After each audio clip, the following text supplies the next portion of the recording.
Muy buena, ¿qué tal? Bienvenido. Bienvenido a la charla de Password Cracking in the Modern Age. ¿Por qué el título este tan...? Porque el Password Cracking ha cambiado un montón en los últimos años. Cada vez tenemos más potencia y eso significa que algunas técnicas cambian, algunas cosas se revisan. La idea de esta charla es que sea totalmente introductoria, como lo decía por ahí antes. Mi objetivo es que todo el mundo que esté aquí sentado y se quede más o menos hasta el final tenga nociones suficientes para poder hacer Password Cracking en sus ratos libres o en su trabajo. Como han comentado, soy Pablo Caro, soy ingeniero informático por la Universidad de Granada, por si no lo habéis notado por el acentillo, no soy de aquí, soy de Granada. Y actualmente trabajo en el Red Team de Telefónica de España. Hacemos tanto trabajo interno como trabajo para clientes. Y en ambos casos aplica, en un montón de ocasiones, todas las técnicas de password cracking que vamos a ver por aquí. Y de hecho, todo lo que vamos a ver, voy a intentar hacerlo muy práctico, me vais a ver aquí teclear y hacer cosas hackers. Son cosas que realmente hago en la vida real, ¿no? Que hacemos en nuestro día a día, cuando trabajamos de esto. Vamos a trabajar con un escenario, un poco de juguete para poder hacerlo aquí en los 50 minutos que tenemos, pero en general las técnicas son las mismas y transfieren. Bueno, aquí tenéis algunas pegatinas, OSCP, OSCE y tal, y algunas cosas que me gusta hacer cuando consigo encontrar el tiempo para hacerlas. Lo que vamos a ver es primero una breve introducción al password cracking. ¿Qué es? ¿Por qué estos palabras? Tal. Luego vamos a ver qué podemos craquear. Es decir, vale, sí, sabemos lo que es el password cracking, pero ¿qué craqueamos? A partir de aquí vamos a craquearlo. Es decir, me vais a ver aquí, la pantalla está en espejo, o sea, todo lo que teclee aquí lo vais a ver vosotros. Y luego vamos a ver un pasito más, es decir, cómo podemos darle una vuelta para seguir avanzando, para ser mejores. Los puntos 2 y 3 son totalmente prácticos. Es decir, no hay slides, hay algún GIF por ahí suelto, pero son esencialmente que yo me pongo aquí y os enseño qué es lo que yo haría si yo estuviese pues, en un escenario real, en una auditoría. Cuando hablamos de password cracking, realmente, ¿por qué esta palabra? ¿Qué es lo que estamos diciendo? Password cracking no es otra cosa que intentar averiguar una contraseña. Esto es genérico, pero es que el password cracking es así de genérico. Por poner una analogía, en una auditoría, en cualquier escenario de Red Team, digamos, en un engagement, nosotros estamos aquí con nuestra capucha hacker y tal, y queremos llegar a algo valioso. Ese algo valioso puede ser una cuenta de usuario, determinados datos, una base de datos, lo que sea, algo. Ese algo siempre va a estar protegido, siempre va a tener un candado. Y ese candado tendrá una llave. Esa llave será nuestra contraseña, o la contraseña de la persona que esté protegiendo, sea lo que sea. Cuando nosotros hacemos password cracking, nuestro objetivo es intentar fabricar una llave que sea la misma. Es decir, nosotros vamos a probar una llave. Como es muy poco probable que esa llave funcione, vamos a probar un montón de llaves más. Y como es posible que tampoco, vamos a seguir probando y probando y probando llaves. De forma que, si hemos probado suficiente, cada vez será más probable que en algún momento demos con una llave que justo sea igual que la llave original. Y eso nos permitiría abrir ese candado y llegar a ese tesoro, ¿no? En general, distinguimos entre dos tipos de password cracking. Depende de, por así decirlo, dónde está ese cofre con ese tesoro y ese candado. Si el cofre está en la instalación de otro, decimos que es password cracking online. Me explico un poco mejor. Password cracking online se refiere a ese probar muchas llaves, pero contra el sistema de otro. Eso implica que nosotros estamos limitados por sus reglas. Puede ser su ancho de banda, puede ser su capacidad de cómputo, puede ser un dispositivo de seguridad que tenga intentando impedir que hagamos precisamente un ataque de fuerza bruta de diccionario de password cracking. Así que realmente siempre vamos a ir más lento, o en general. Ejemplos de password cracking online, pues bueno, todo lo que sea un servicio, ¿no? Sea HTTP, HTTPS, sea el basic out típico que nos sale en la ventanita pidiendo usuario y contraseña, o sea un formulario. Puede ser que un formulario de login lo podamos atacar. Eso sería password cracking online, porque estamos interactuando con ese formulario. Pero hay muchos más, SSH, SMB, que lo utilizamos mucho en auditoría interna. Por el otro lado, tendríamos el password cracking offline. El password cracking offline se da cuando ese cofre y ese candadito no está en las instalaciones de otro. Los tenemos nosotros en nuestra casa. Eso significa que nosotros podemos ir tan rápido como queramos, no hay limitaciones. La única limitación, dado que está en mi sistema, es precisamente mi sistema. Es decir, si yo tengo una máquina muy lenta, podré probar llaves muy lento, pero si tengo una máquina muy rápida, podré probar llaves muy rápido. Y no solo eso, sino que Si crear una llave es lento, una llave que voy a crear para probarla, yo quizá pueda poner, en vez de una persona, a 10 personas fabricando llaves para probarla. Es decir, en el momento en el que es offline, en el momento en el que ya lo tengo yo, puedo ir tan rápido como quiera. Ejemplos, pues bueno, los típicos son archivos con contraseña, por ejemplo, un documento de Office que me lo bajo a mi equipo. Ahí realmente, pues, si quiero hacer password cracking, lo haría contra un archivo que está en mi equipo. Puedo distribuirlo entre mi equipo y probar con todo. De la misma forma, volúmenes cifrados de TrueCrypt, Veregrid o lo que sea. O hashes de sistema operativo, sea NTLM o de Unix, o cualquier otro. Al final, pues si atacamos una base de datos, si tiene SQL Injection, por ejemplo, nosotros podemos sacar las contraseñas o los hashes de las contraseñas de los usuarios de esa base de datos. Y todo esto lo podemos atacar. Y si estáis observadores, veis que he puesto ahí el Wi-Fi en los dos sitios. ¿El Wi-Fi es password cracking online u offline? Levantad la mano, venga, que ya son las 11, ya estáis despiertillos. ¿Quién dice que es online? ¿Online? Poquillo. ¿Offline? Más. Vale, muy bien los dos. El Wi-Fi se puede atacar de las dos formas. Al final del Wi-Fi, a un servicio externo, tengo un router y yo puedo intentar un montón de veces conectarme. Al final, si yo estoy en una cafetería y sé que más o menos la contraseña era algo así como el nombre y luego un 1 en alguna parte y no sé qué, yo puedo probar 20 veces y resulta que la de 20 acierto. O puedo hacerlo de forma offline, y esa la veremos un poquito después, en el primer laboratorio. Laboratorio o experimento. Una cosa muy importante, corolario. Todos los ataques de password cracking siempre usan un diccionario. Siempre. Ese diccionario va a ser nuestra colección de llaves. Tenemos que tener una colección de llaves que vamos a ir probando. Pero con algunos asteriscos, no siempre usan un diccionario de forma explícita. No siempre usan un diccionario que sea un archivo con un montón de palabras que le vamos lanzando, sino que a veces lo podemos generar sobre la marcha de forma dinámica. Y otro asterisco, no necesariamente usan un diccionario, pueden usar varios y pueden combinarlos. Por ejemplo, podemos tener un diccionario de palabras y un diccionario de números. Y queremos que las pruebas sean concatenar los dos. Para la primera palabra concatenamos todos los números. Siguiente palabra, todos los números, y así sucesivamente. Al final esto sería como si fuese un diccionario que surge de la combinación de otros diccionarios. Centrando un poquito más en los ataques online. Como hemos dicho, al final un ataque de password cracking online consiste en intentar hacer login contra un servicio que no es nuestro, que no está bajo nuestro control. Es de otro. Por eso nosotros vamos a ir siempre muy lento, pues porque estamos limitados por la red, estamos limitados por el servicio tendrá que hacer comprobaciones, el servicio puede ralentizarnos. Si nosotros intentamos hacer un login y el servicio no nos dice si está bien o está mal hasta pasados 5 segundos, significa que solo podemos hacer un intento cada 5 segundos. En general, los ataques online son bastante lentos y eso nos obliga a tener diccionarios muy pequeñitos. En general, tenemos que apuntar mucho mejor. Eso significa que en algunos casos tendremos que utilizar diccionarios a medida. Por ejemplo, si sabemos un usuario y queremos saber su contraseña, podemos intentar crear un diccionario a partir de ese nombre de usuario. Pues si el nombre de usuario es Pablo, podemos probar la contraseña Pablo123, Pablo exclamación, exclamación, ese tipo de cosillas. O podemos utilizar un programa como el que pongo ahí, se pronuncia Cool. Ese CEUL lo que hace es coger la página web de una empresa, que puede ser la que nos ha contratado a nosotros esa auditoría, coge las palabras más significativas y nos devuelve un diccionario a medida para esa empresa, para lo que es importante para esa empresa, porque tenemos su web, así que a partir de aquí nosotros podemos construir un diccionario relativamente pequeñito.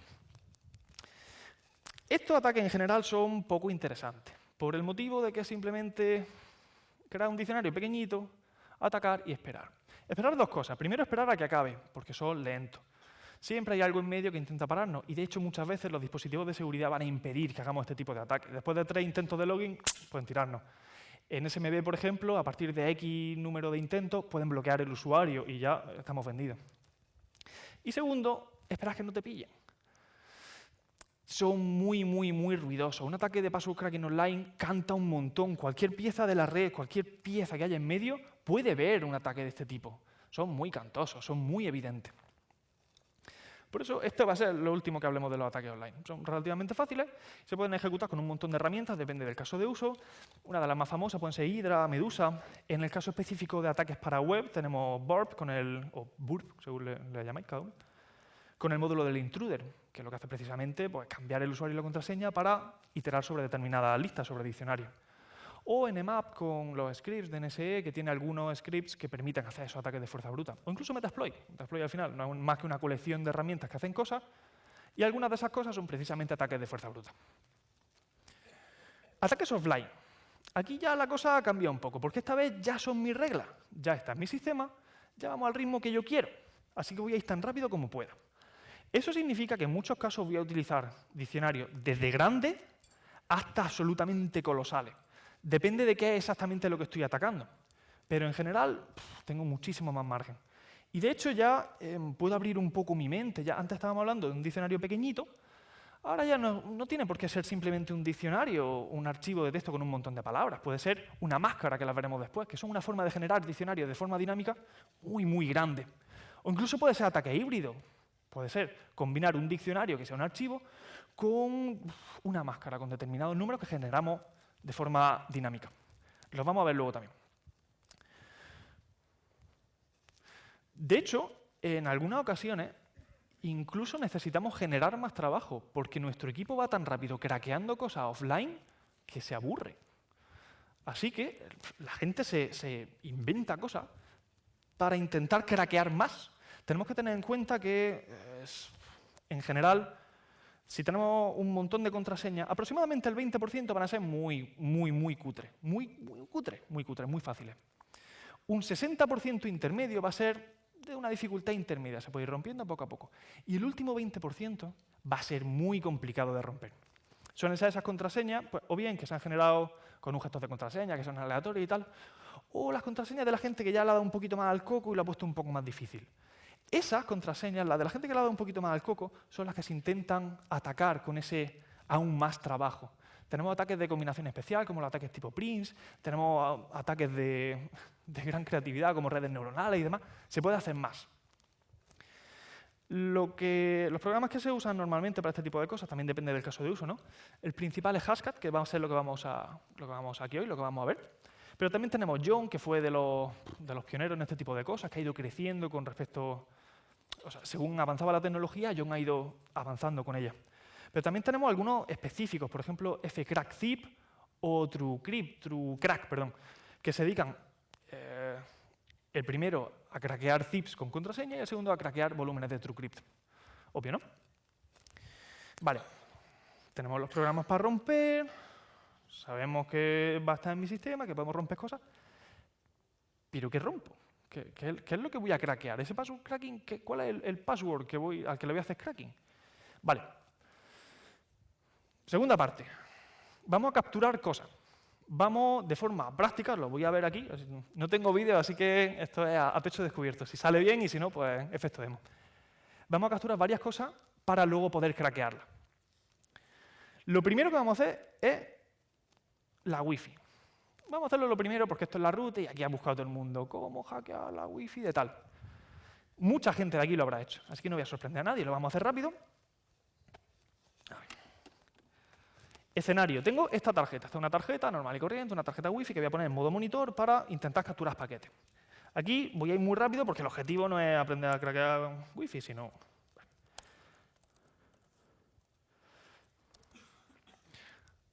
¿Se ve razonablemente bien?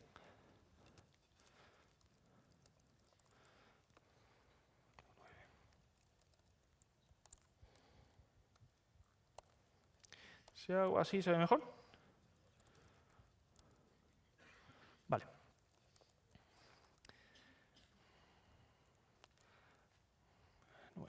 Esto ya lo tenía preparado para no tener que estar aquí craqueando. Lo que vamos a hacer es lo siguiente. Yo tengo aquí este móvil que va a levantar un punto de acceso. Y tengo este móvil que se va a conectar a ese punto de acceso. Ese móvil ya tiene la contraseña, así que es simplemente habilitar el Wi-Fi y se va a conectar directamente. Y nosotros, en cuanto le dé aquí, vamos a empezar a capturar. Ya he puesto cuál es el BSSID, así que no va a haber problema. En general, esto sería un proceso más largo de descubrimiento y demás, pero no nos hace falta para este laboratorio. Si yo hago así, casi nada más conectar, como estamos muy cerca, ya hemos capturado un handshake. ¿Lo veis aquí arriba? Aquí arriba. WPA handshake. Eso significa que hemos capturado la parte de la comunicación en la cual se estaban poniendo de acuerdo sobre cuáles van a ser las claves de esa comunicación. Y ahí nosotros podemos llegar a deducir cuál es la contraseña de esa Wi-Fi. Entonces nosotros, si vamos aquí, tenemos que se ha creado captura, no sé qué, no sé cuánto, como le hemos puesto de nombre captura, pues ha creado un montón de archivos. Vamos a quitar los que no nos sirven. Vale. Y nos queda solo captura.cap. Esto luego se lo voy a querer pasar a Hashcat. Hashcat entiende un formato específico de captura de tráfico que se llama HCCAPX, así que hacemos un cap, 2, de captura ¿vale? Es decir, estamos convirtiendo el captura1.cap en captura1.formato de captura de Hashcat. Vale. Muy fácil. Esto lo ha hecho todo el mundo, más o menos. ¿Y cómo seguimos a partir de aquí? Lo veremos luego. Siguiente laboratorio, Windows. Y este es chulo porque este realmente lo usamos un montón. Este lo usamos en todo lo que sea una auditoría interna. Nosotros, al final, las empresas en general utilizan Windows en su sistema de usuario y en muchos de sus servidores. En general, las empresas tienen un directorio activo de Microsoft. Así que la captura de cosas que romper para Windows es muy, muy, muy relevante. Tengo aquí una máquina virtual de Windows 10. ¿Se ve bien? Sí, vale. Tradicionalmente, la pieza para extraer información de login de Windows siempre ha sido Mimikatz. Os sonará a los que tenéis puesto en el mundillo y demás. Mimikatz, a partir de Windows 8, me parece, ya no funciona como solía funcionar. Vamos a hacer una pruebecilla. Tengo por aquí. De hecho, lo primero que tengo que hacer es venirme aquí, buscar virus, tal. Porque Windows 10 tiene una protección integrada de protección de virus, que de hecho no puede apagar de forma permanente. De hecho, si la apago aquí, el Real Time Protection, me dice que está apagado durante un corto tiempo. Vale, porque quiere protegernos, está bien. Pero para la demo no hace falta quitarlo. A partir de aquí, yo me puedo venir a la carpeta de descarga.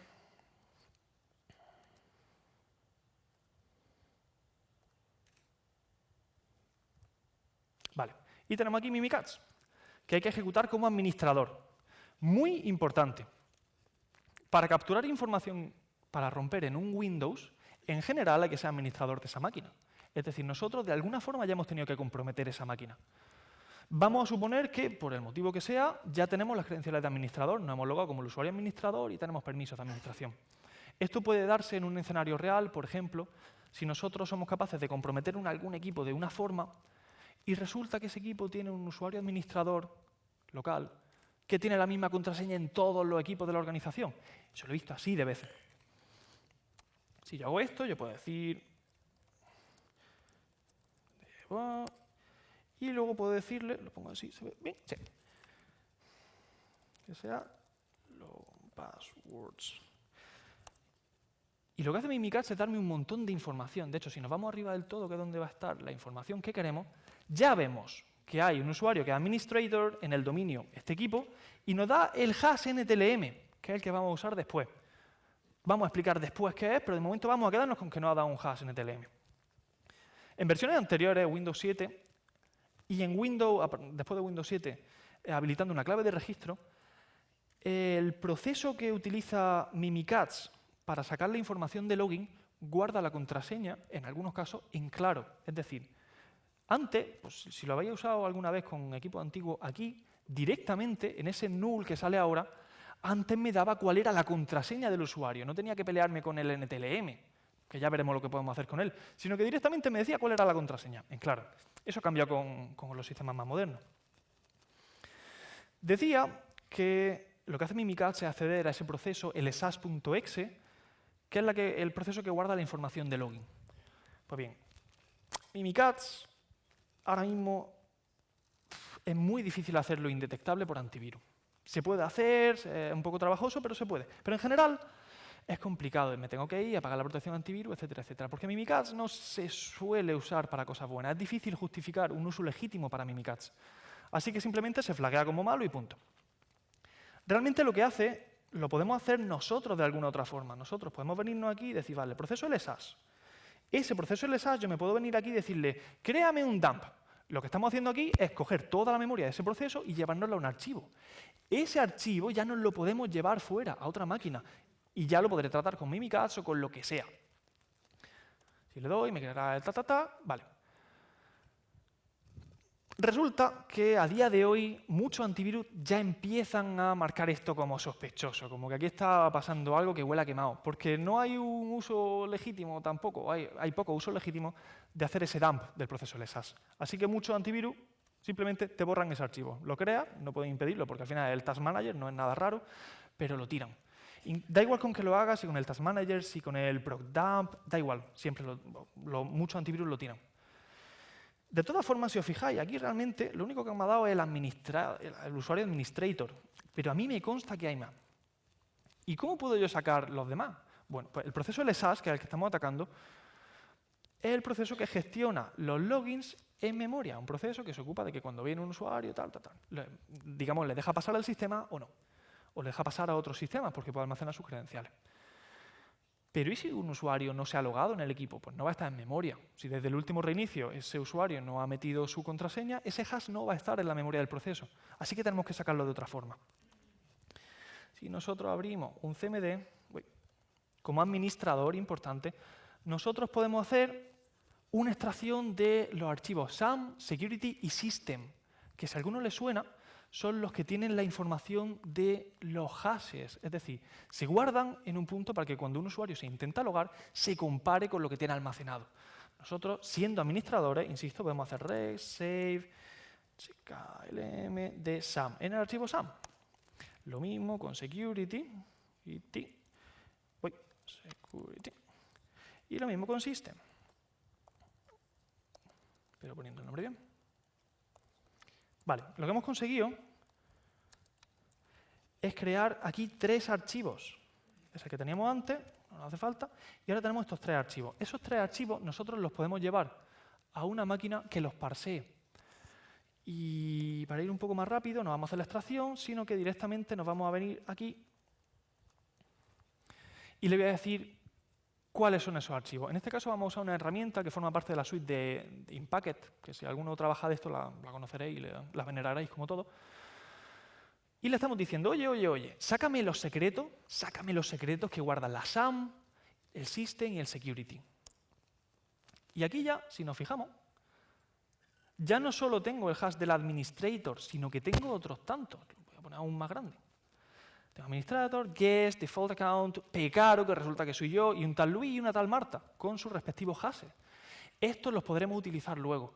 Los hashes NTLM se pueden usar de distintas formas. Se pueden usar para ataques de pass de hash o puedo craquearlo, que va a ser lo que vamos a hacer luego. Vale. Linux. Hemos hecho el dumpeo en ecosistema Windows. Vamos a hacerlo en ecosistema Linux. Vale. Pues atento, porque es muy rápido. De hecho, lo voy a hacer en mi equipo de verdad. Este es mi equipo. En Linux se guardan la información del usuario, del login del usuario, en 2 archivos. Aquí voy a poner solo el tail porque tengo un usuario que es de etc password. En etc passw se guarda la info de los usuarios, cuál es su shell de login, dónde está su home, su identificador, etcétera, etcétera. Esta X de aquí significa que su contraseña no está en este archivo, que es curioso porque es el archivo de password, ¿no? Históricamente sí estaba aquí la contraseña, o incluso el hash de la contraseña, pero ya no. Ahora se guarda aquí en el archivo etc shadow. Lo que pasa es que este archivo ya no lo podemos leer nosotros, ya necesitamos ser root. Aquí vemos que root es el único usuario que tiene permisos de lectura sobre ese archivo. Tiene sentido, al final es como lo que hemos visto de Windows, ¿no? Necesitamos ser administrador de sistema, necesitamos permisos de root para poder extraerlo. Entonces, si hacemos -1 etc shadow, aquí sí, aquí ya nos lo está dando. Y tenemos un usuario que se llama rootedcon y nos da todo este chorro. Este chorro está dividido en 3 partes. En esta y en esta. La primera parte, SSAIL, nos dice el algoritmo que se está utilizando, que en este caso es SHA-Crypt 512. El segundo es el salt, que lo veremos al final. Y el tercero es el hash. Vemos que es un hash bastante más complejo que lo que hemos visto de Windows. Pues, spoiler, también va a ser mucho más difícil de romper. Vale, ya tenemos algunas cosillas que romper. Tenemos lo de la Wi-Fi, tenemos hashes de Linux, tenemos hashes de Windows. Vamos a romper cosas. Vamos a utilizar Hashcat para romper cosas. Hashcat es una herramienta increíble. Una pieza de software que optimizan con increíble ferocidad. Cada versión que sacan es más rápida que la anterior. Flipante. Y es muy fácil de usar. Al final es Hashcat y le decimos qué modo vamos a utilizar, es decir, qué tipo de cosas vamos a romper, pues por ejemplo, hashes NTLM, hashes de Unix, de la Wi-Fi, de la WPA, etc. Y le decimos, rompe esto utilizando este diccionario. Pues, sin más. Ejemplo, vamos a decirle modo 1000, que son los hashes NTLM, que los tenemos guardados en hashes.txt, así uno debajo de otro, sin más. Y vamos a utilizar un diccionario que se llama diccionario txt. Muy sencillo.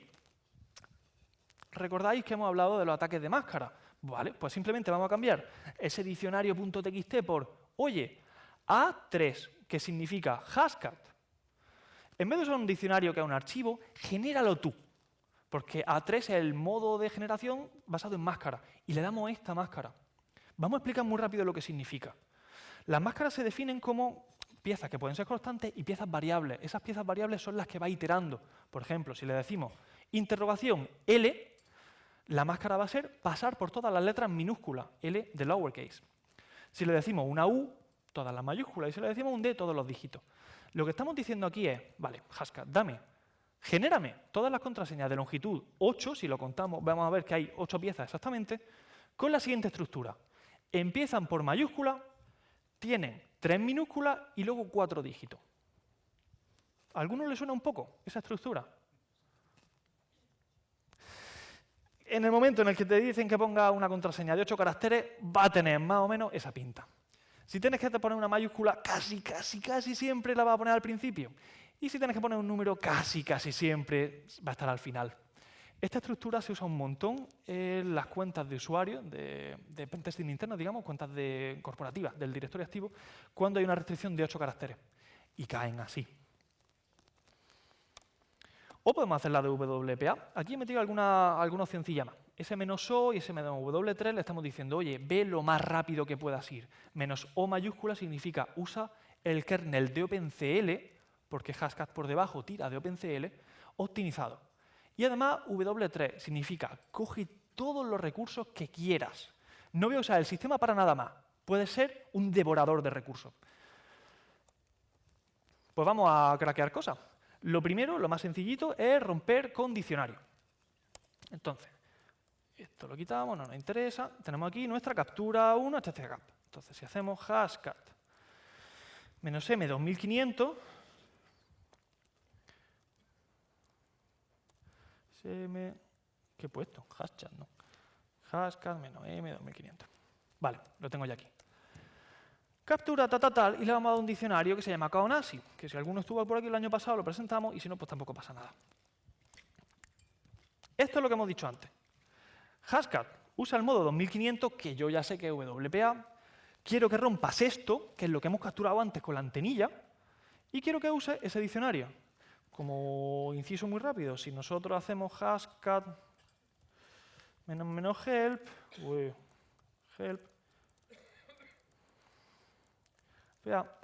nosotros podemos ver los modos de lo que estamos buscando. Aquí simplemente sabemos que es el 2500, ya está. Y lo lanzamos. Este diccionario que estamos lanzando es un diccionario muy chiquitito. Son 20.000 contraseñas, de hecho 19.999. Entonces va a tardar muy poco, muy poquito. Pero no hemos roto la contraseña, esa no es la contraseña de nuestra Wi-Fi. De hecho aquí hashcat nos dice que ha acabado, pero que exhausted. Eso significa que ha agotado todas las fuentes de diccionario, que ya no sabe cómo generar más llaves, porque no le hemos dado más indicaciones de cómo generarlas. No lo hemos roto, qué decepcionante. ¿Cómo podemos seguir avanzando a partir de aquí? Pues hay dos formas. Una sería poner un diccionario más grande, un diccionario distinto. Y otra sería pensar en cómo un usuario construye una contraseña. Un usuario, si se ve con... si ha visto Mr. Robot y sabe un poco de hacking y tal, o si el sistema le pide determinados requisitos para su contraseña, lo que va a coger es una palabra cualquiera y va a empezar a transformarla. Esas transformaciones nosotros las podemos expresar como reglas de mutación. Aquí un ejemplo muy sencillito. Cogemos banana como entrada, la capitalizamos, es decir, ponemos la primera en mayúscula, sustituimos la A por 4 y al final añadimos una exclamación. ¡Hala! Tenemos una contraseña. Banana, pero con la B mayúscula y la A son un 4. Y acaba en exclamación.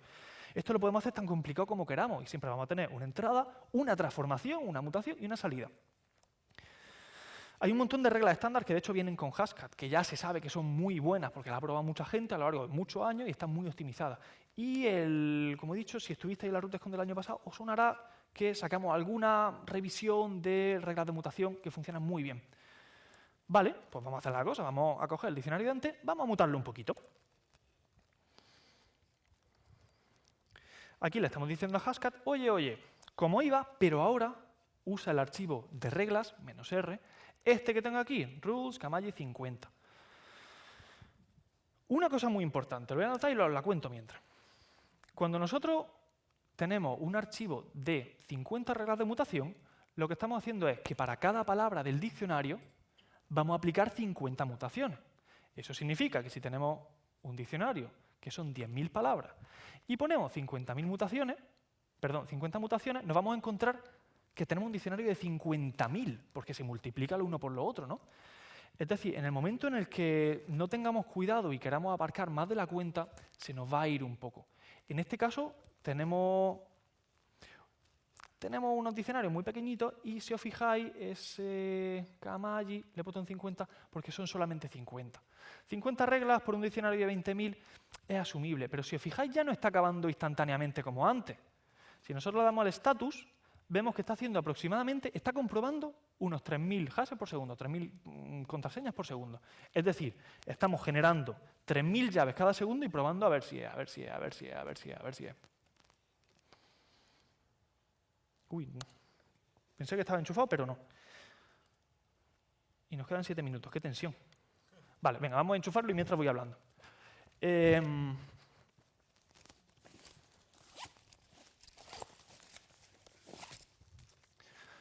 Aquí en algún momento, si vemos ahí arriba, el progreso que nos dice Hashcat ya no es el que nos decía antes. Antes nos decía que tenía un diccionario de 19.999, que es esos 20.000 que le hemos dicho, y ahora tenemos uno de 19.999 por 50,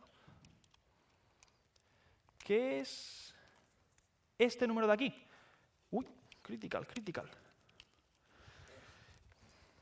No sé si os habéis fijado, pero yo aquí arriba tengo el uso de la CPU, no sé si se ve bien ahí. No, justo se corta. Vale, pues pista, está a tope, está al 97%. Ronda entre el 97%, 98, 99. ¿Por qué? Porque estamos utilizando los recursos tan rápido como podemos utilizarlos. Vamos tan rápido como podemos ir. Estamos canibalizando la CPU. Aquí tenemos que tener un poco de piedad con mi equipo. No lo hemos encontrado. Y esto puede pasar pues, porque algún graciosillo se ha conectado a mi punto de acceso y ha puesto una contraseña que no es, pero tenemos este, que sabemos que sí. Hemos hecho la prueba rápida, así que son cosas que pasan a veces, ¿no? Al final, en WPA lo que tenemos que hacer es capturar distintas partes de la trama de comunicación. Si no tenemos todas o si no podemos comprobarla adecuadamente, a veces pasa esto. Esto debería tardar un minutillo y mientras seguimos hablando. Mientras vamos a hacer un recordatorio. Ya hemos hablado de WPA, sabemos que se rompe de alguna forma que tiene que ver con el protocolo, pero no tenemos claro cómo, porque al final es un protocolo complejo, hay un hash 6 de 4 pasos, algunas de esas piezas llevan una clave solo para ese paso, y lo que hacemos es comparar una parte del proceso con otra parte del proceso que se genera a partir de la contraseña. Un lío. Vale. Vamos a hacerlo un poco más sencillo. Vamos a hablar de hashes. Los hashes que hemos visto de Unix, de Windows. Los hashes son funciones resumen. Son una función de un solo sentido. Es decir, yo cojo datos, los que sea, la cadena, la sucesión de bytes que sea, aplicamos una transformación que se puede llamar SHA1, como en el ejemplo, y nos da un resumen. Ese resumen es de longitud fija, siempre es igual de largo. Creo que ha acabado esto porque he dejado de oír el ventilador del equipo muriéndose. Efectivamente, la contraseña es Leonidas123, la de la Wi-Fi, y lo voy a quitar para que no os conectéis ninguno. Vale. ¿Y por qué no lo hemos encontrado al principio? Vale, pues muy fácil. Si nosotros abrimos el diccionario Dix, y podemos buscar Leonidas, que está aquí, pero no hay Leonidas 1, 2, 3. Solo está Leonidas y Leonidas. No hay 1, 2, 3. Vale. Entonces, lo que hemos conseguido es que con la regla esta regla, la de añadir un 2, 3, es tan típica que la ponemos al principio del todo del archivo, porque están ordenadas por cómo de probable es que la use un usuario. Así que ha llegado un momento en el que ha cogido Leónidas, que sí estaba en el diccionario, y la ha añadido en un 2, 3. Ya lo tenemos. Hablábamos de hashes.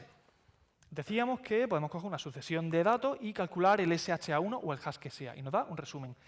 Pero si nosotros tenemos un resumen, no existe una operación inversa de SHA1.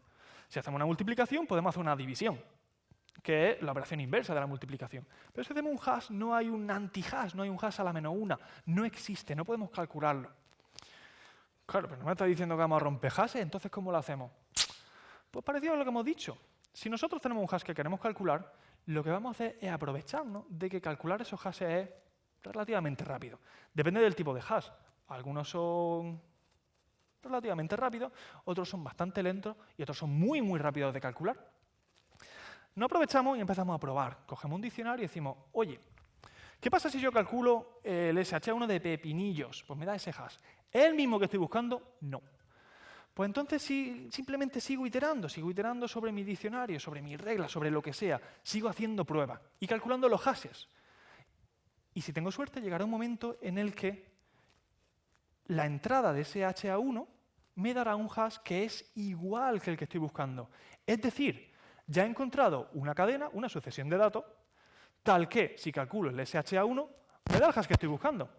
De forma efectiva, lo que he hecho ha sido encontrar esa contraseña. Vamos a hacerlo. Esta vez vamos a hablar de máscara y de ataques híbridos. A ver, que quite cosas de en medio. Vale. Estamos aquí, salimos de aquí. Aquí tengo NTLM. Estos son hashes NTLM, que yo lo he capturado pues, de donde sea. Los puedo coger de un directorio activo, los puedo coger, como hemos visto antes, del equipo del usuario, etc. Quiero romperlo, porque puede ser que necesite la contraseña de un determinado usuario para hacer algo, para acceder a una base de datos, para acceder a lo que sea. Yo sé que son de una organización. Y sé que los usuarios de una organización, al final, van a usar eso que hemos dicho, esa estructura. Pues vamos a aprovecharnos de eso. Hashcat, no, M1000, y debe tenerlo por aquí. Sí. Vamos a decirle a la máscara que es una mayúscula, uppercase, luego lowercase, lowercase, lowercase, y 4 dígitos. Uy, porque no es corporativo, ¿eh?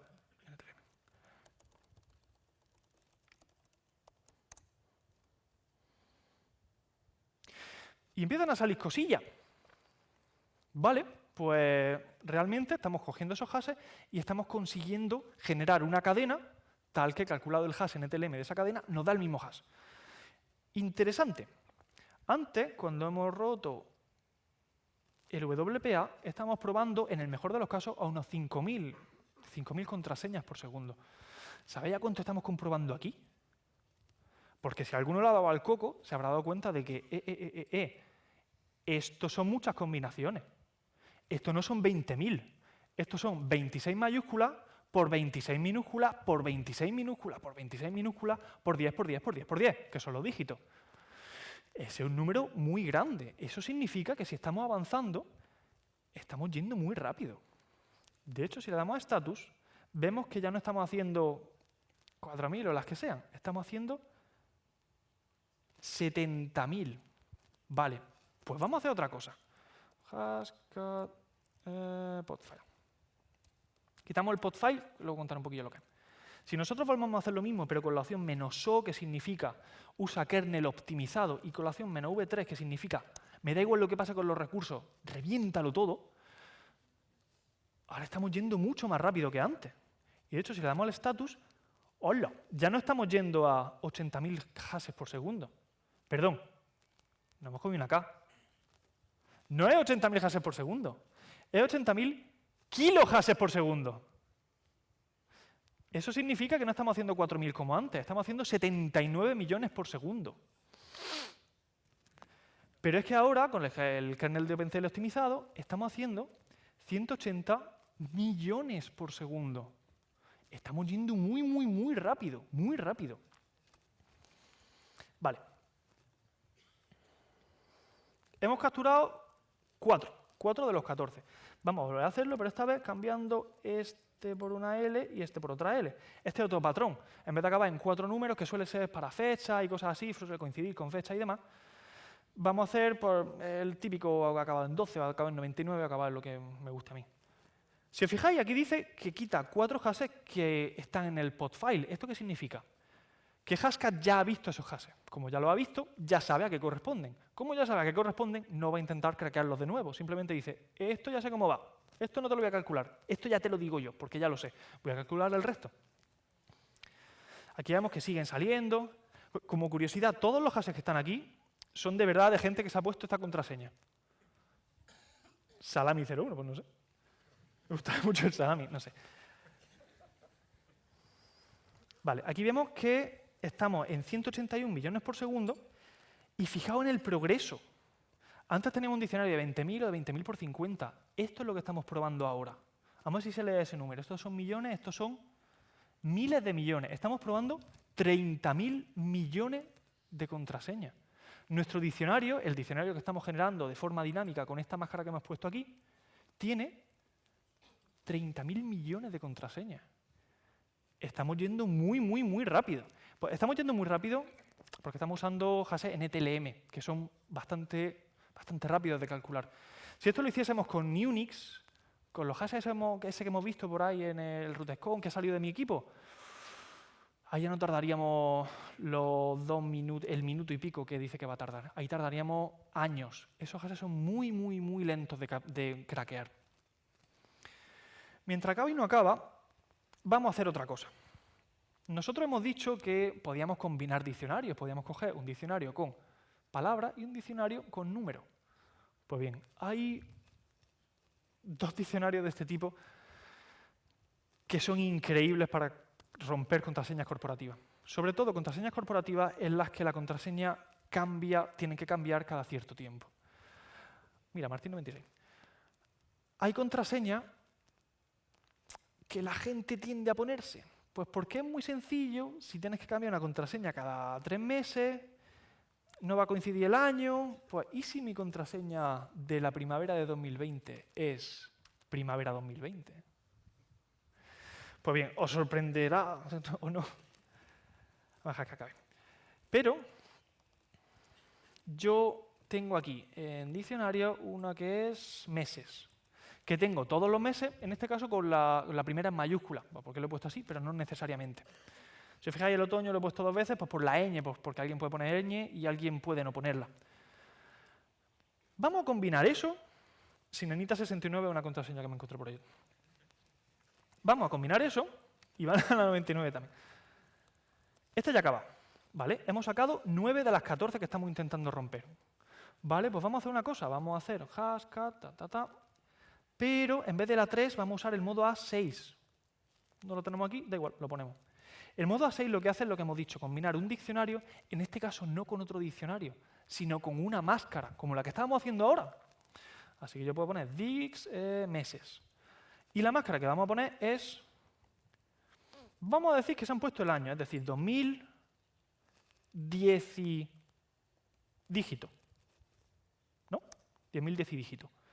Que eran las tablas, y ya me ha sacado un montón. 2010 dígito, 2010 dígito, 2010 dígito. Pero claro, estamos en 2020, a lo mejor alguien se ha ido al 2. Vuelve a generarla y sigue funcionando. Y ya tenemos todas.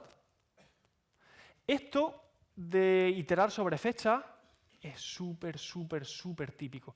De hecho, es típico o bien con el 2000 no sé cuánto o con solo el no sé cuánto.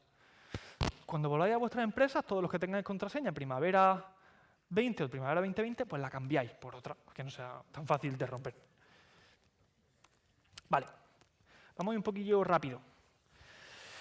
No solo esto, sino en la presentación, que nos quedamos sin tiempo.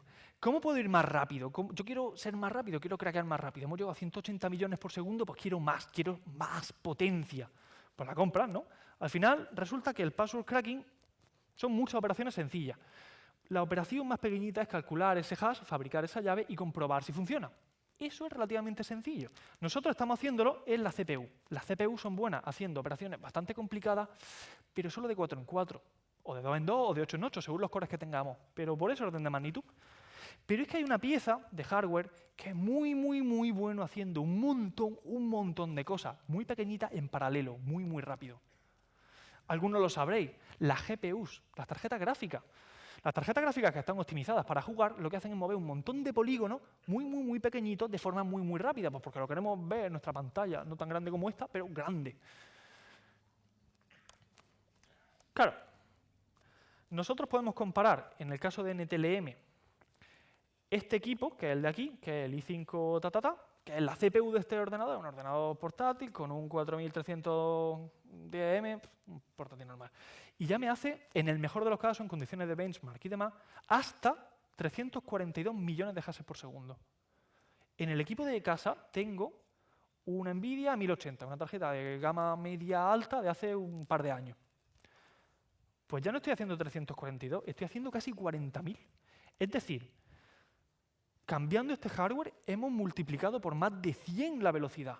Más de 100, son 2 órdenes de magnitud. Es decir, si normalmente algo tardaría 100 horas, pasamos a 1 hora. Pero es que si tardaría 100 días, que son 4 meses, ahora tardaríamos 1 día. 1 día es bastante asequible. ¿Y si no tengo? ¿Y si no tengo una gráfica? ¿Y si no quiero comprármela? ¿Y si no quiero hacer ese desembolso para comprarme tal? Vale, pues resulta que hay empresas que están deseosas de alquilarte su gráfica. Como por ejemplo Amazon. Amazon es una empresa que, entre otras cosas, tiene CPD gigantescos de los cuales te alquila un cachito. Y tiene un montón de tarjetas gráficas. Así que yo puedo decirle, oye Amazon, déjame un ordenador que tenga 16 tarjetas gráficas. De hecho, eso hay un montón de proyectos que lo hacen súper fácil, como estos que he puesto aquí, ¿no? El NPK y el Crypt Breaker. Simplemente me dan pues, ese dashboard súper bonito, súper intuitivo, súper chulo, para comunicarse de forma directa con Amazon y romper cosas muy rápido. Me levanta la máquina, craquea y me tira la máquina. ¿Y cuánto vale esto? Si una gráfica vale así 600, 800, 1000 pavos, ¿cuánto vale esto? Pues aquí tenemos 1,2 billones de hashes por segundo. Billones, no billions, que está ahora como de moda, no, billones. 1,2 millones de comprobaciones por segundo por aproximadamente, un pelín menos, de $15 la hora. Con 1,2 terahashes por segundo puedo hacer muchas cosas en 1 hora. Y $15. Esto, por supuesto, en NTLM, que es un hash relativamente rápido. Vale. ¿Y si además me lo puedo ahorrar? Nos acordamos de lo que he dicho antes de Hashcat. Oye. Hashcat se acuerda de lo que ya ha craqueado. ¿Y si yo también me acuerdo de lo que he craqueado? Pero no solo con Hashcat, sino con todo. Sino con todas las contraseñas que he visto por ahí. Todas las contraseñas de todos los leaks que han salido. ¿Y si yo de todo eso me voy acordando? Y cada vez que cojo una contraseña, me apunto qué hashes puede generar esa contraseña. Pues bien, vamos a ver si funciona porque aquí no sé si llega muy bien el wifi.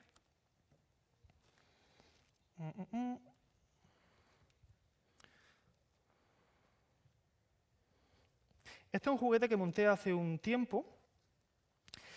Lo monté como experimento por las risas, ¿no?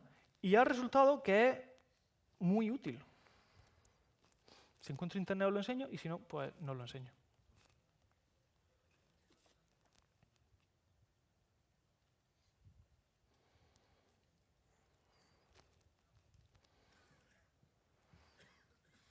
A ver.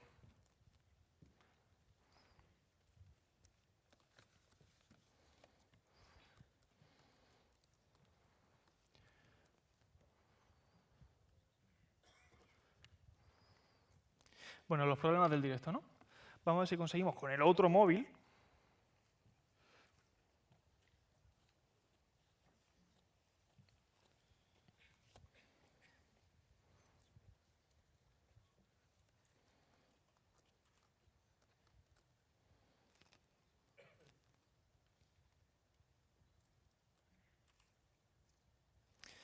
No, bueno, mientras se encuentra o no se encuentra y tal.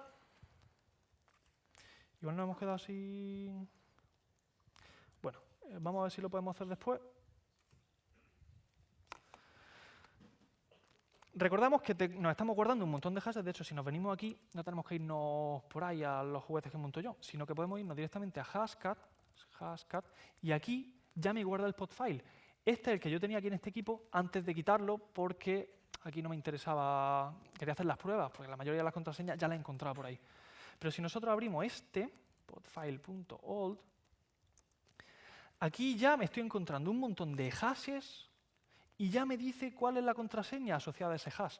Es decir, la siguiente vez que Hashcat se encuentre este hash para romper, va a decir, vale, yo ya sé que la contraseña es esta, no voy a intentarlo, directamente te lo voy a devolver, sin más. ¿Qué podemos hacer para evitar esto? Porque esto al final es un problema. Si los hashes te puedes acordar de ellos, simplemente te tienes que hacer una base de datos muy grande y guardarlo ahí todo. Pues lo que podemos hacer es salarlo, es añadir un salt. Si nosotros queremos calcular el hash de pepinillos, va a ser siempre el mismo. Siempre que haga el SHA-1 de pepinillos, va a salir el mismo hash, exactamente. Pero ¿y si cada vez que quiero guardar, por ejemplo, la contraseña de un usuario, en vez de guardarme solo la contraseña, me guardo la contraseña más una cadena aleatoria, un cachito ahí? Y luego en la base de datos, en vez de guardar solo el hash, guardo el hash y esa cadena aleatoria.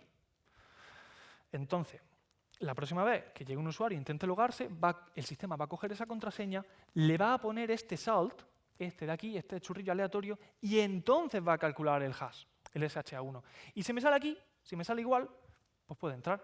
Eso implica que todas las veces que un usuario meta de contraseña pepinillos, si yo le he puesto un salt diferente, lo que me voy a encontrar es que el resultado es diferente. Todos esos son hashes reales, no lo he hecho a mano, lo he calculado, pero todo eso es real.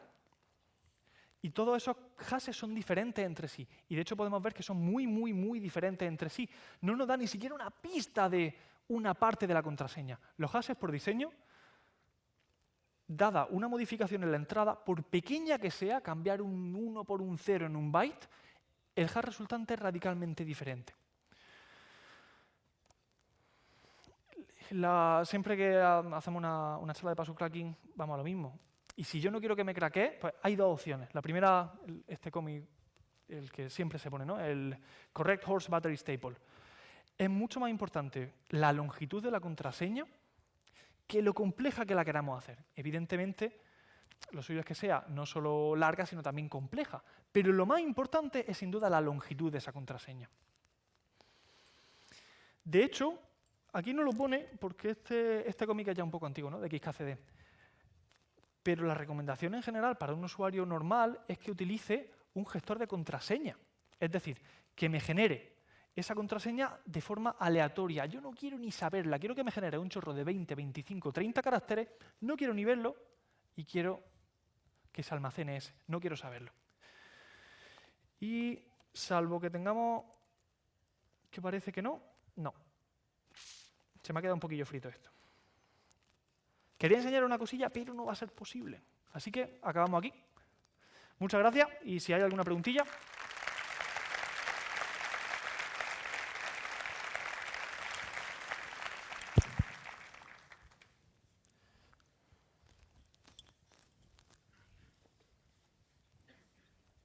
¿Alguna pregunta por ahí? Hola, sí, Hola. aquí. Bueno, Pablo, muchísimas gracias por la sesión tan didáctica. A título personal también gracias por Kanashi el año pasado. Ha sido un compañero de viaje desde el año pasado. ¿Y funciona o no funciona? Funciona muy bien. Y bueno, se ha hablado brevemente sobre los hashes rápidos o lentos y te quería preguntar sobre eso 3 cosillas. ¿Qué es lo que hace que un hash sea rápido o lento? ¿Cuál es la característica de eso? ¿Por qué existe eso? Y si sabes cuándo es bueno que un hash sea lento o sea rápido. Vale. Y en tu experiencia, pues cuáles son a lo mejor los más rápidos o los más lentos. Vale, al final la diferencia entre un hash u otro es cómo se calcula. Un hash son unas operaciones matemáticas que cogen unos datos de entrada, que al final se interpretan como un número, como bloques de números. Coges unas matemáticas, coges criptografía, lo remeneas ahí y te sale el hash. Esas operaciones pueden ser más complejas o menos complejas. Y de hecho hay determinados tipos de hash que intentan utilizar muchos recursos de un tipo. Por ejemplo, mucha RAM. Pues porque por diseño se hacen así. Pues necesita almacenar estructuras muy grandes para calcularlo, así que necesita mucha RAM. Eso entorpece mucho los procesos de password cracking.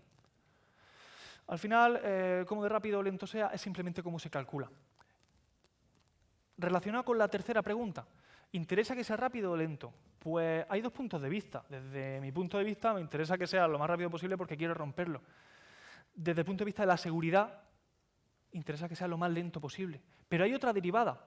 Desde el punto de vista de un servidor, si tiene un hash que es muy lento de calcular, cada vez que se logue un usuario, va a ser lento comprobar su contraseña. Si tiene un volumen de usuario muy, muy grande, significa que está cargando mucho, mucho, mucho un servidor. Así que tienes que encontrar un equilibrio. Y con respecto a la segunda pregunta, se me ha olvidado.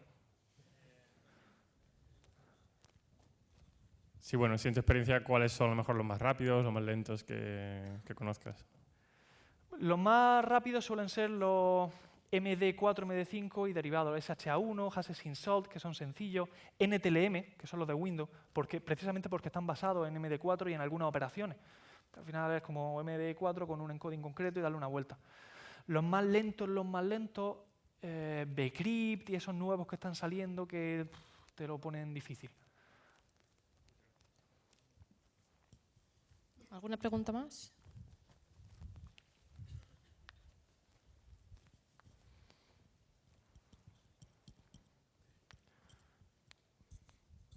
Hola, enhorabuena Jaime por la ponencia y por la del año Jaime pasado, es el me otro. decía. Ah, Jaime es el otro. Claro, los más observadores Pablo. habréis visto que aquí hay dos nombres. Sí, Yo no soy los dos, yo soy solo Pablo. Jaime no ha podido venir hoy. llevo todo el rato pensando que eras Jaime. No, soy Pablo, soy Pablo. Pues fenómeno, Pablo. Gracias. Y enhorabuena por ese acento de Granada. Bueno, la pregunta era muy fácil. ¿Qué opinas sobre KeePass o OnePassword a nivel particular? Y a nivel de empresas, ¿qué soluciones? Y si le ves interés a este tipo de herramientas, porque Pues yo no veo otra solución para el presente y para el futuro. A título personal ahora mismo lo tengo desbloqueado, pero siempre lo tengo. Yo lo uso personalmente. Yo no me sé mis contraseñas. Yo me sé la contraseña de KeePass de 5 o 7 servicios que son críticos, pero el resto no tengo ni idea de mi contraseña. Me la gestiona KeePass. Yo no quiero saber nada. Me genero un chorro de 20, 25, 30 caracteres, lo que se permita, y ya está.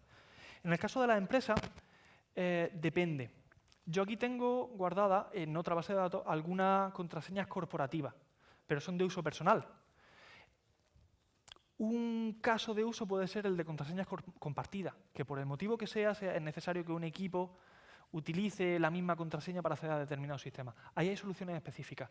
Hay gestores de contraseña pensados para el acceso a equipos, que por ejemplo logan el acceso a una contraseña cuando se ha accedido, etcétera, etcétera. Y hay un paso más, que son lo que llaman los PAM, ¿no? Los Privileged Account Manager. Es decir, cuando tú necesitas acceder a un determinado sistema con privilegios extendidos, tú no accedes directamente a esa plataforma, sino que accedes a ese PAM que te da acceso a esa plataforma. Ahí lo que consigue es llevar la gestión de accesos a una máquina intermedia sobre la cual puedes tener mucho más control que sobre un KeePass que está por ahí, vete a saber dónde.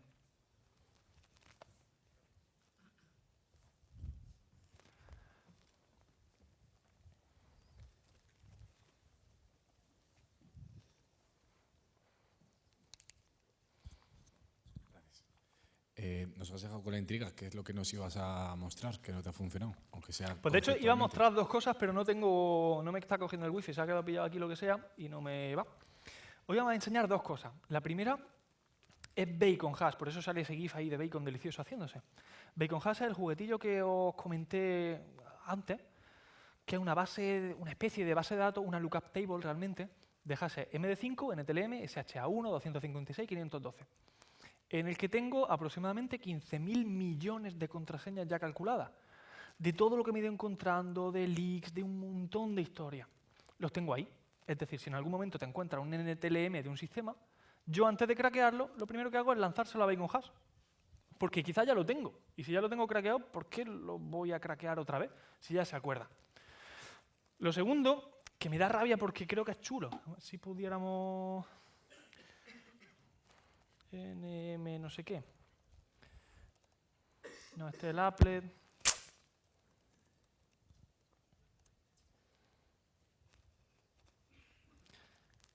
Bueno, da igual.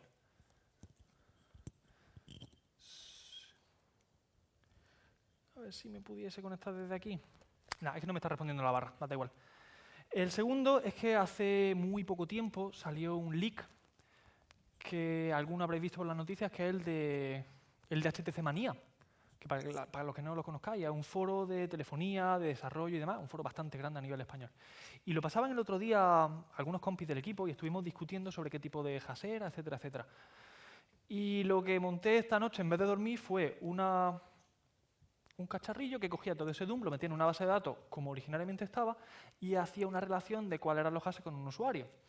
La idea era ver, porque se está craqueando ahora mismo en mi casa, porque no me ha dado tiempo físico a craquearlo antes. La idea era ver cuántas cuentas de una organización se pueden encontrar en leaks públicos. Con las pruebas que he hecho justo antes de entrar, que justo antes de entrar, por supuesto, funcionaba, resulta que, por ejemplo, de Telefónica, cuentas de Telefónica, @telefónica.com, o de otras telefónicas, como @telefónica.com.ar de Argentina, había bastantes cuentas, pues, en lo que llevaba me había encontrado quizá 20. Y era simplemente disparar una reflexión. Disparar la reflexión de que hay usuarios que usan su cuenta corporativa en servicios públicos. Si ese servicio público se ve comprometido, y si resulta que el usuario usa una contraseña similar para todas sus cosas, pues eso nos puede dar una pista de una vía de entrada a una organización. De hecho, eso lo usamos cuando vamos a hacer un pentesting externo. Conseguimos información de este tipo de medios para ver si en algún caso podemos utilizarla para entrar. Siento no haberlo podido enseñar, pero me tenéis que creer. Gracias. Nada. ¿Alguna preguntilla más por ahí?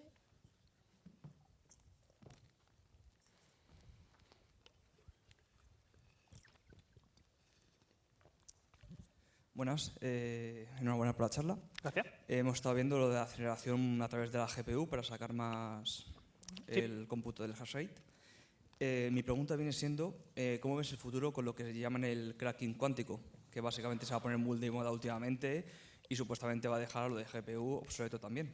Claro, sí, pero no. La realidad es que no se sabe. No se sabe cómo va a afectar a un montón de cosas. No se sabe cómo va a afectar a la criptografía actual. La gente que sabe del tema, los matemáticos y toda esa gente mulista, ya está viendo, se está oliendo que quizá la criptografía actual ya va a dejar de tener sentido en el modelo cuántico. Así que tendrán que reinventar esa criptografía. Pero hasta que no llegue y se imponga y se empiece a utilizar de alguna forma efectiva, digamos, o práctica, no solo experimental y teórica, no lo sabemos, no se sabe. Probablemente haya que hacer muchos cambios. Es que la evolución a las GPUs a día de hoy, más que la computación cuántica, que es como, no sé si el futuro o no, puede ser utilizar piezas de hardware dedicado, FPGA, ASICs, etcétera, que son piezas hechas a medida piezas de electrónica, hechas a medida para determinado tipo de tareas. Como por ejemplo puede ser ejecutar OpenCL, que es precisamente lo que ejecuta Hashcat por debajo. Bueno, pues tenemos que cerrar ya la ronda de preguntas. Muchísimas gracias, Pablo, por la charla. Enhorabuena. Y nos vamos al descanso. Recordad que volvemos a las 12:30. Procurad no llegar tarde. Gracias.